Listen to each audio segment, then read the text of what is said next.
warahmatullahi wabarakatuh. Selamat pagi Pak Pardi. Selamat pagi Pak. Sesuai janji kita kemarin nggih, kula wawancara jenengan terkait tentang pengambilan keputusan berdasarkan kebijakan universal. Boleh perkenalkan secara singkat tentang Pak Pardi? Assalamualaikum warahmatullahi wabarakatuh. Ya, saya mau mengenalkan diri. Saya nama Pardi SPD selaku Kepala SDN Termabang, Kecamatan Sarejo, Kabupaten Lamongan, dan saya berterima kasih di sekolah SDN Termabang ini ada salah satu guru yang terpilih menjadi calon guru bangga, yaitu Bu Ana SPD. Saya terima kasih Bu Ana atas kinerja panjenengan sehingga membawa dampak yang positif bagi lembaga ini. Terima kasih Pak Pardi atas dukungannya. Saya ingin menanyakan bagaimana cara Bapak untuk mengidentifikasi sebuah permasalahan itu termasuk dalam kategori dilema ITK ataupun kategori bujukan moral. Kalau dilema etika itu kasus di mana kita dihadapkan dua pilihan, yang satu benar, yang satunya tidak benar. Sedangkan rujukan moral kita dihadapkan suatu kasus di mana yang satu ini bernilai benar, tapi yang satunya bernilai salah. Baik Pak Pardi, untuk pertanyaan yang kedua, bagaimana Pak Pardi caranya untuk memutuskan sebuah permasalahan ketika permasalahan itu sama-sama benar? Bagaimana cara mengambil keputusannya? Yaitu kita langkah yang pertama adalah mengidentifikasi kasus tersebut. Setelah kita identifikasi, maka kita carikan beberapa solusi dan kita pilih satu solusi yang terbaik. Yang harus kita pilih terbaik bagi yang punya kasus dan terbaik bagi lembaga.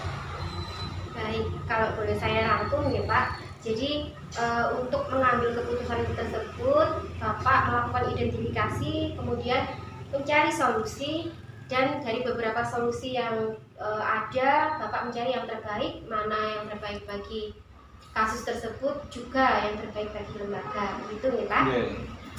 Nah, selama ini Pak, langkah-langkah seperti apa? Mungkin ada prosedur seperti apa yang Bapak gunakan dalam menyelesaikan masalah tersebut? Jika terjadi suatu permasalahan, kita menggunakan prosedur. Yang pertama, kita cari penyebab dari permasalahan itu apa saja. Apakah penyebabnya itu dari yang punya kasus atau berhubungan dengan kasus-kasus yang lain, dengan orang lain. Dan dari beberapa identifikasi itu kita mengajak berdiskusi kepada teman-teman untuk membantu saya selaku kepala sekolah, karena saya sadar bahwa apa yang saya putuskan, kalau saya putuskan sendiri nanti belum tentu terbaik bagi lembaga. Maka saya mengajak kepada teman-teman untuk membantu mencarikan solusi yang terbaik jika kita mengalami suatu kasus. Ya, jangan. Baik Pak, jadi tadi ketika ada suatu kasus, prosedur yang Bapak lakukan adalah mencari penyebab dari masalah tersebut. Apakah ini intrinsik atau dari dalam diri orang itu sendiri, ataukah berhubungan dengan orang lain. Kemudian mengajak diskusi dan berkolaborasi dengan anggota Dewan Guru yang lain untuk menyelesaikan masalah tersebut. Begitu nih Pak? Iya. Nah, dari cara-cara tersebut, adakah cara yang paling efektif yang menurut Bapak bisa digunakan untuk menyelesaikan sebuah kasus? Yang paling efektif yaitu kita ajak berdiskusi, bermusyawarah dari yang punya kasus. Mungkin kasus antara siswa dengan siswa, atau mungkin kasus yang kita hadapi itu tenaga kependidikan dengan tenaga pendidikan. Makanya kita cari dulu ya, siapa yang punya kasus. Setelah yang punya kasus itu kita panggil, kita ajak diskusi untuk mengutarakan dari yang punya kasus itu apa yang menjadi faktor penyebabnya, mengapa sampai berbuat seperti itu, alasannya apa, Setelah kita mengetahui alasan-alasan atau penyebab mengapa sampai berbuat terhadap kasus itu, kita carikan beberapa alternatif pemecahan permasalahan yang sangat menguntungkan kedua belah pihak, tidak merugikan, ya, baik yang punya kasus dan bagi kelembagaan. Itu. Baik, jadi dalam menyelesaikan masalah yang Bapak anggap efektif itu adalah bermusyawarah dengan yang mempunyai kasus tersebut, kemudian diidentifikasi apakah kasus tersebut itu antara murid dengan murid ataupun antara tenaga kependidikan dengan tenaga kependidikan, kemudian mencari alasannya kenapa masalah itu terjadi dan mencarikan solusi yang saling menguntungkan, begitu nih Pak. Nah, hal apa saja Pak yang selama ini mungkin Bapak mengalami suatu tantangan tertentu atau tantangan tersendiri dalam menyelesaikan kasus-kasus tersebut? Mungkin ada satu hal atau satu kasus yang sulit untuk dipecahkan. Nah, seperti apa tantangan itu Pak? Tantangan yang terberat bagi saya selama ini adalah kasus di sekolah, di mana pelakunya adalah alumni sekolah ini sendiri. Nah, kalau kasus ini saya bawa katakanlah sampai jalur hukum, saya juga kasihan kepada mantan atau alumni siswa ini. Kalau tidak saya kasuskan, saya khawatir nanti merembet kepada mengajak teman-temannya lain untuk berbuat atau membuat kasus di lembaga ini. Ini termasuk suatu tantangan bagi kami. Tapi kami sadar apapun yang terjadi, saya harus mengutamakan penegakan disiplin dan bagaimana masa depan anak ini ke depan bisa tetap cerah. Karena saya sadar bahwa setiap manusia diakui atau tidak pernah berbuat salah, dan sebaik-baiknya orang yang salah adalah yang sadar mengakui kesalahannya dan tidak mengulangi kesalahan yang sama di waktu yang akan datang. Itu Bu Ana.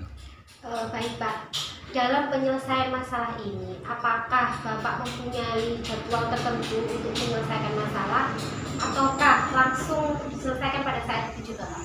Kalau jadwal secara khusus untuk menyelesaikan suatu kasus atau masalah, saya tidak ada jadwal khusus.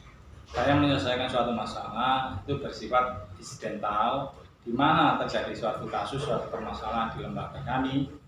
Saat itu juga harus kami selesaikan.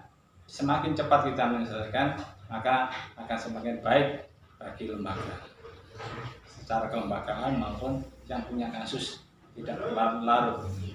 Jadi langsung diselesaikan pada saat ada kejadian ya Pak. Kemudian Pak, selama ini adakah seseorang atau faktor-faktor yang mempermudah Bapak dalam menyelesaikan kasus-kasus yang terjadi di lembaga ini?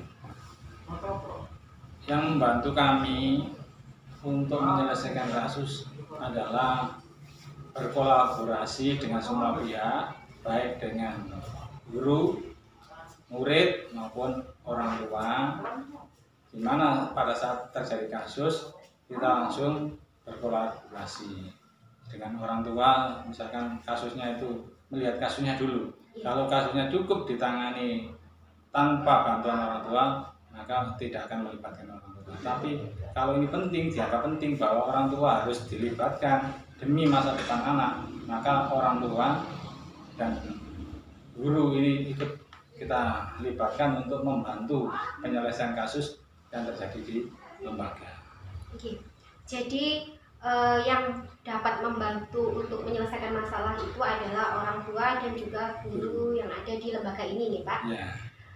Dari semua tadi yang Bapak sampaikan, adakah pembelajaran yang Bapak ambil dari cara-cara Bapak tadi menyelesaikan permasalahan yang ada di lembaga ini Pak?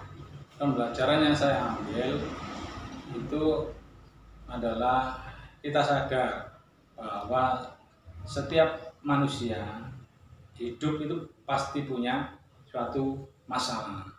Nah, karena apa? Yang kita inginkan, yang diinginkan manusia itu tidak cocok dengan kenyataan yang ada. Mesti akhirnya timbul suatu masalah. Nah, sebaik-baiknya orang adalah mampu untuk menyelesaikan masalah secepatnya dan menyadari bahwa semua manusia punya salah, dan sebaik-baiknya orang yang salah adalah sadar akan kesalahannya dan sadar untuk memperbaiki, sehingga manusia semakin lama semakin menjadi orang yang baik. Terima kasih Pak.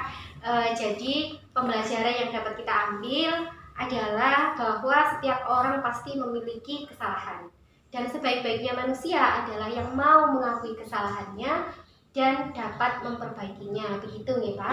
Ya. Dan saya ucapkan terima kasih kepada Pak Andi karena telah mendukung saya sebagai CGP Angkatan 5 ini. Ya.